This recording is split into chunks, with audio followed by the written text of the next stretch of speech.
Ah, celui qui n'a jamais vu ou participé à un mariage maghrébin en Île-de-France n'a pas vécu. Des fois, ça peut être plutôt festif. Je vous raconte pas le cortège de bagnoles, les pin pendant tout le voyage, les cochonneries jetées par les fenêtres, les gens qui gueulent, ça court autour, ça s'arrête en plein milieu de la rue, on s'en fout que ça bloque la circulation pendant 20 minutes. C'est un grand foutoir, un grand n'importe quoi. Et la saison commence à peu près début mai, mi-mai, et ça tourne un petit peu jusqu'à juin, juillet.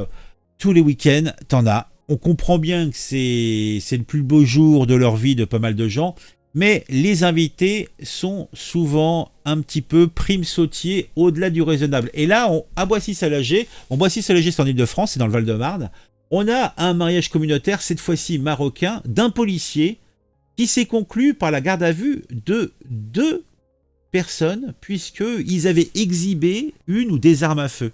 Il aurait reproché aux intervenants d'avoir arrêté le défilé car il s'agirait d'un mariage marocain. Je vois pas très bien le rapport avec la chaussette, mais pourquoi pas. Donc je vais vous conter un petit peu cette histoire et je me suis mis en beauté pour vous la raconter parce que bon, il faut un minimum. Donc ça s'est passé un samedi dans le début d'après-midi après le mariage dans le Val-de-Marne. Un mariage qui, somme toute, aurait dû se passer somptueusement. Ils allaient aller vers une salle de fête où ils allaient festoyer. Ça allait être sympatoche. Mais avant d'arriver à cette destination, on doit prendre des voitures. Et là, on a des belles voitures, des voitures de luxe, des motos qui font vroom vroom. Ça fait un petit peu de rodéo. En fait, c'est la fête, c'est festif, c'est ethnique. Voilà, pour tout dire. Mais là, ce mariage va virer au fiasco lorsque le cortège nuptial a dû être stoppé net par la police. Oui, pas moins de 5 voitures de police ont entouré le cortège. Des voitures devant, des voitures derrière, des flics qui se mettent subrepticement à couvert, histoire de éventuellement abattre des vilains pas beaux s'il y avait des armes qui sont sorties. Ça allait tourner peut-être vinaigre. Derrière tout ça, et le responsable unique, moi je vous le dis, c'est un passant. Oui, un passant a été témoin de l'exhibition d'une arme à feu. Il a alerté les forces de l'ordre. Mais on se croit où? C'est Vichy, hein? On peut plus s'amuser? Non mais c'est la commande autour? J'y crois pas, moi.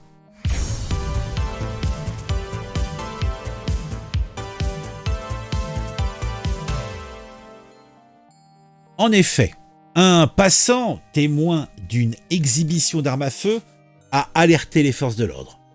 Le cortège, composé d'une trentaine de voitures et de 5 motos, à des voitures de luxe, des motos trépidantes, bien sûr, tout cela avait de quoi impressionner le public qui était, qu'on avait rien à foutre, mais qui doit subir ça puisque t'es tranquillement en train de faire tes courses ou tranquillement en train d'être devant la devanture de ton magasin et tu vois passer une caravane de bagnoles avec des drapeaux aux fenêtres, des c'est festif, mais t'en as rien à péter, c'est pas ton mariage, ouais, t'es pas invité, des dragées, des loukoums, on fait je sais pas ce qu'on dit. Non, bah non. On doit subir, mais on bénéficie pas. D'ailleurs, à la limite, tu te maries, tu distribues des enveloppes aux gens. Et tenez, c'est pour vous. Et pour festoyer, que tout le monde soit heureux. Bah non, là, rien du tout. Non, mais je suis pas d'accord, je suis pas d'accord. Bon, en tout cas, cette histoire, qui somme toute aurait dû être l'habituel train-train des samedis après-midi bien chiant, parce que ça provoque des encombrements, là a pris une tournure encore plus cocasse lorsqu'on a découvert que le marié n'était autre qu'un adjoint de sécurité. Oui, fraîchement diplômé du concours de gardien de la paix. Ouais, bah oui. Un flic, quoi, un futur flic. Lorsque les policiers sont intervenus, le marié, avec un aplomb déconcertant, bah oui, a tenté de justifier la situation. Il a expliqué qu'il s'agit d'un mariage marocain. Donc le fait que ce soit un mariage marocain expliquerait l'usage d'armes et tout ça. Non, il n'y a pas de souci. On fait d'utiliser même des mortiers de feux d'artifice comme ça dans la rue, au risque de blesser quelqu'un, de foutre le feu. Non, mais bon, mais c'est normal. Alors que le mec, je crois qu'il a été formé pour ça. Il a suivi des cours. On lui explique. Il y a un petit peu comme de juridique. On explique un petit peu les lois à ces futurs tenants de la justice française, hein, le bras armé de la République. Non ? Non, non. Ah bon, bah non, a priori non. Donc il a essayé de justifier la situation. Il a expliqué qu'il s'agit d'un mariage marocain comme si cela pouvait expliquer tout. Donc les drapeaux du Maghreb ornaient des capots et tout cela était censé appuyer ses dires. Toi, tu avais des drapeaux donc marocains, etc. C'était du rouge, du machin. C'était festif, hein, c'était festif. Ah mon Dieu, mon Dieu, mon Dieu. Les policiers, de toute façon, ils n'étaient pas là pour ça. Hein. Bon, le bordel, ils savent ce que c'est. Ils vont pas se déplacer pour ça. Les policiers n'étaient pas dupes et donc ont posé la seule question qui leur importait. Est-ce qu'un invité avait exhibé une arme à feu? Le marié, pris au dépourvu, a bafouillé une réponse peu convaincante du type « Non, non, ce n'était que des tirs de mortier d'artifice. » Là, on n'a pas parlé de son, on a parlé d'image. On a parlé de pistolet. Mais dans le cortège, dans les invités, tout le monde n'était pas pour taire la situation, puisque il faut se dire que c'était sans compter sur la coopération des autres invités. Certains ont tout dit, parce qu'eux aussi étaient outrés qu'il puisse y avoir une arme à feu. Là, c'est dangereux. Il y a des enfants quand même. Il y a des enfants. Un accident est si vite arrivé. Vous avez jamais vu sur internet les vidéos de mecs qui jouent avec des armes et qui s'en foutent une dans la tête, dans le bras, dans le zigouigoui? Ah, franchement, ça fait rigoler, hein. Ils appellent ça comment, ces vidéos? Je sais plus le nom. Mais en fait, c'est la sélection naturelle, vous voyez ce que je veux dire? Bah voilà. Pour éviter les problèmes, faut autant qu'il n'y ait pas de ce type de choses dans un cortège. Donc, la question qui a été posée par les flics, un invité a-t-il exhibé une arme à feu? Et là, t'as un des invités, même plusieurs, qui se sont montrés pas trop solidaires, donc du marié et du cortège. Ils ont désigné sans hésiter l'homme coupable de l'exhibition de l'arme à feu. Les policiers ont alors découvert une arme à feu et un chargeur. Oui, parce que l'arme était chargée, bien sûr. Le marié, pris dans ses propres filets, a tenté de se défendre et de défendre ses invités. Ce n'est pas mon arme, je n'ai pas le droit de la conserver hors service. Oui, ce n'était pas son arme. Voilà, ce n'était pas l'arme du marié. Hein, soyons clairs.